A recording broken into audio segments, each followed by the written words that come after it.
Thor, Love and Thunder hits screens with all the bang of a big party.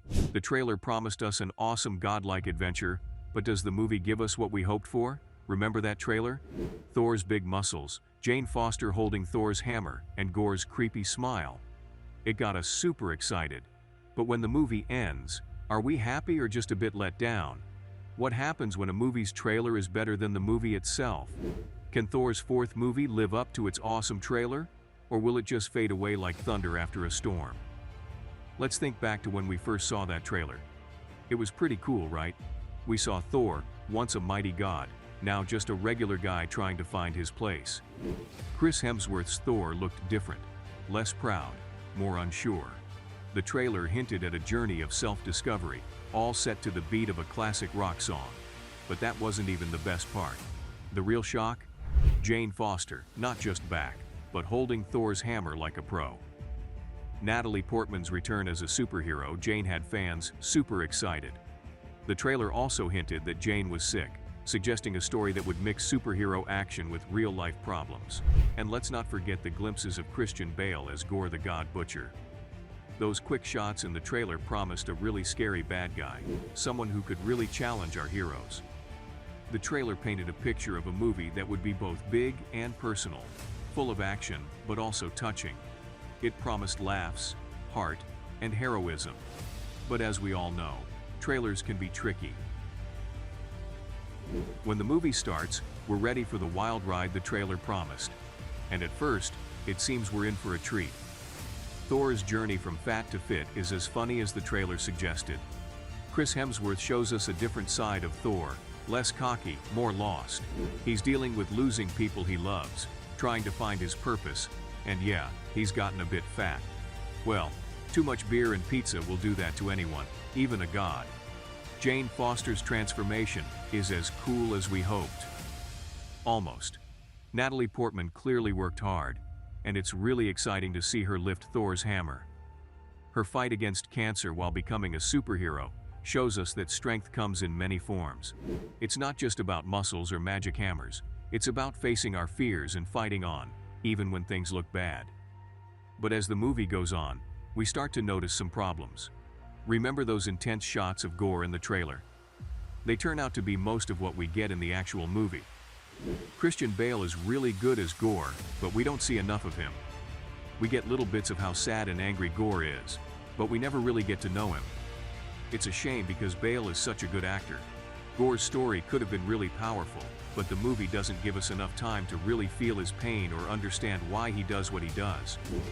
The trailer also showed us bits of Tessa Thompson's Valkyrie, making us think she'd have a big role. In reality, Valkyrie doesn't get much to do. She's supposed to be the leader of New Asgard, but we hardly see her leading. Valkyrie could have shown us what it means to be a good leader in tough times, but the movie misses that chance. The action scenes in the movie are hit and miss.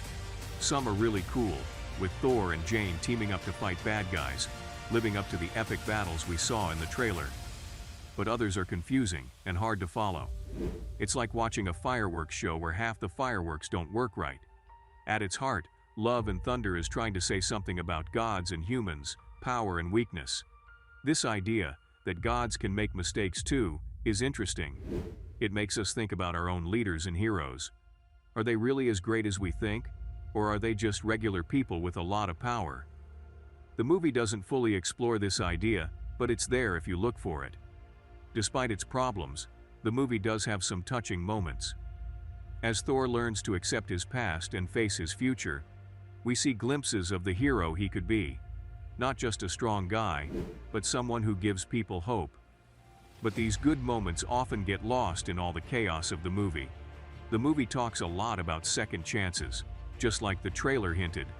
Thor is trying to be better, not just a good fighter, but a good friend, leader, and maybe even a dad. It's not easy, and he messes up along the way. This idea of second chances isn't just for Thor. Jane is looking for her own kind of second chance. By becoming Mighty Thor, she gets to be more than just a sick person. It's a powerful idea, beating your problems and becoming something greater. But the movie doesn't spend enough time on this idea, which is too bad. Gorr too is on his own path, though it's a dark one. He thinks he's doing the right thing by killing gods, but he's lost his way. His story could have been a powerful look at how sadness and anger can change a person, but it doesn't quite get there.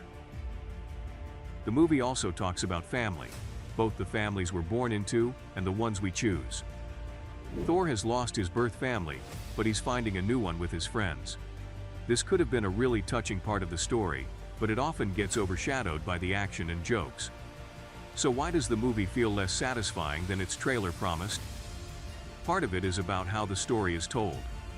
The trailer gave us carefully chosen moments that suggested a well-told story. The movie, however, often feels jumpy, moving between funny and serious moments without fully developing any of them. The trailer also made us expect character stories that the movie doesn't fully give us. Gorr, especially, suffers from this. In the movie, he's more like a boogeyman, showing up to scare our heroes, but never fully becoming a real character. Another problem is the balance of humor and drama. While Thor's jokes were funny in the trailer, having them in every scene of the movie can get tiring. In the end, Thor: Love and Thunder is a movie that could have been great but ends up just okay. It's full of big ideas and cool visuals, but it doesn't quite know how to put them all together. The actors do a great job. Hemsworth as the unsure Thor, Portman as the brave Jane, and Bale as the scary Gorr. But the story lets them down. The movie tries to do too much. It wants to be funny and serious, action-packed and emotional all at the same time.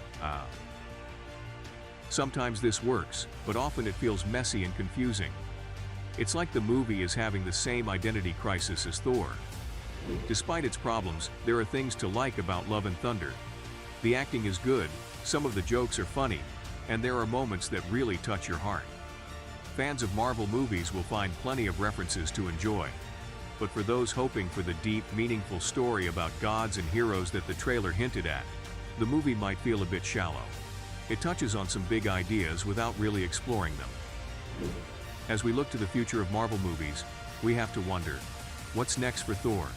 Will he become the great hero we know he can be, or will he fade into the background as new heroes take the spotlight? The movie leaves these questions open, giving us hope that there might be more to Thor's story.